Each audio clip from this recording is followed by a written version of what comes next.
আখেরি প্রশ্ন, হুজুর রমজানের রোজা রমজান মাসে দিল কেন? প্রশ্ন করেন সবাই। কন এটা শাওয়ালে দিতে পারতো না? এটা শাবানে দিতে পারতো না? রমজানে দিলেন কেন? আল্লাহ তাআলা বলেন শাহরু রমাদান আল্লাযী উনজিলা ফীল কুরআন, এটা রমাদান, এটা রমাদান, এতে আমি দিয়েছি কোরআন। এটা কি? এটাকে দিয়েছি কি? কোরআনের কারণে যদি রমাদান দামি হয়, কোরআনের কারণে যদি রমাদান দামি হয়, কোরআনের কত আয়াত নাজিল হয়েছিল রমজান মাসে? 5 আয়াত। কত আয়াত? জোরে বলেন কত আয়াত? 5 আয়াত নাজিল হয়েছে লাইলাতুল কদর। লাইলাতুল কদর হলো রমজান মাসে।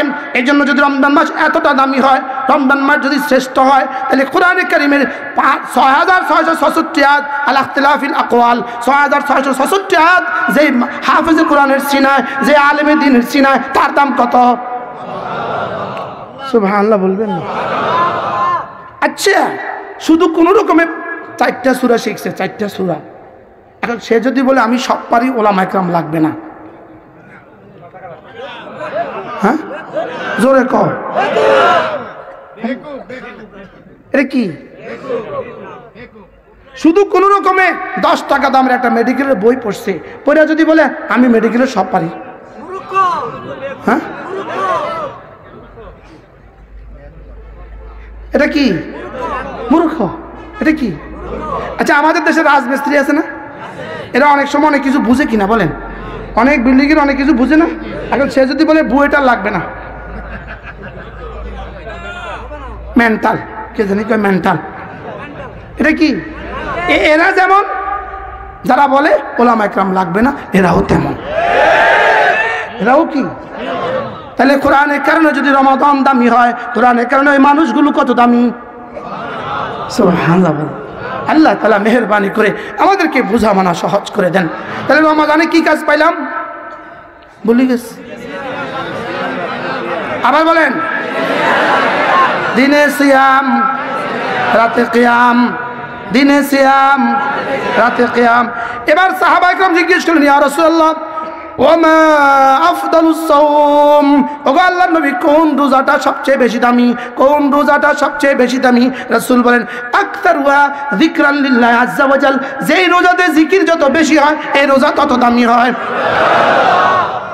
যেই রোজাতে জিকির যত কি হয়, এই রোজা তত কি হয়। এই জন্য রোজার মধ্যে 5টা কাজ সবচেয়ে বেশি বেশি করা। কয়টা বলেন? দোয়া, জিকির, তিলাওয়াত, নওয়াফিল, দান সাদাকাত। কয়টা? আবার বলেন, সবাই বলেন। 1 নাম্বার দোয়া। 1 নাম্বার কি? রমজানের দিনের বেলা হোক রাতের বেলা হোক, প্রতিটা মুহূর্তেই দোয়া কবুল হওয়ার সময়, প্রতিটা সেকেন্ডেই দোয়া কবুল হওয়ার সময়। এই জন্য দোয়া করব, বেশি বেশি দোয়া করব। শুধুই পড়তে থাকেন রব্বিগফির ওয়ারহাম ওয়া আনতা খায়রুর রাহিমিন, রব্বিগফির ওয়ারহাম ওয়া আনতা খায়রুর রাহিমিন। শুধুই পড়তে থাকেন রব্বানা আতিনা ফিদ দুনিয়া হাসানা ওয়া ফিল আখিরাতি হাসানা ওয়া কিনা আযাবান নার। আচ্ছা, তাসবিহ নিয়ে যদি এটা আপনি 100 বার পড়েন কেমন হবে? হ্যাঁ, সুন্দর হবে কিনা? 2 নম্বরে হলো বেশি বেশি জিকির। জিকিরের মধ্যে রাসূল বলেন রমজানের দিনের বেলা রাতের বেলা 4টা জিকির সবচেয়ে বেশি বেশি করে করবা।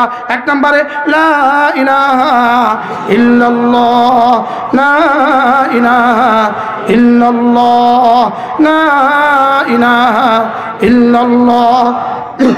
2 নম্বরে আস্তাগফিরুল্লাহ, আস্তাগফিরুল্লাহ, আস্তাগফিরুল্লাহ। 3 নম্বরে আসআলুকাল জান্নাহ, আসআলুকাল জান্নাহ। 4 নম্বরে ওয়া আউযু বিকা মিনান নার। তাহলে এই 4টা তাসবিহ একসাথে মিলিয়ে পড়া, লা ইলাহা ইল্লাল্লাহ, আস্তাগফিরুল্লাহ, আসআলুকাল জান্নাহ ওয়া আউযু বিকা মিনান নার। এরপর আল্লাহর নবী বলেন রমজানে আর কি করবা?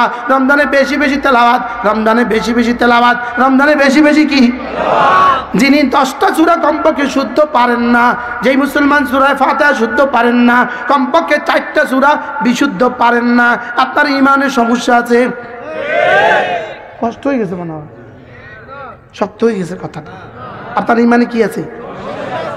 আপনি শুধু 4 দিন একটা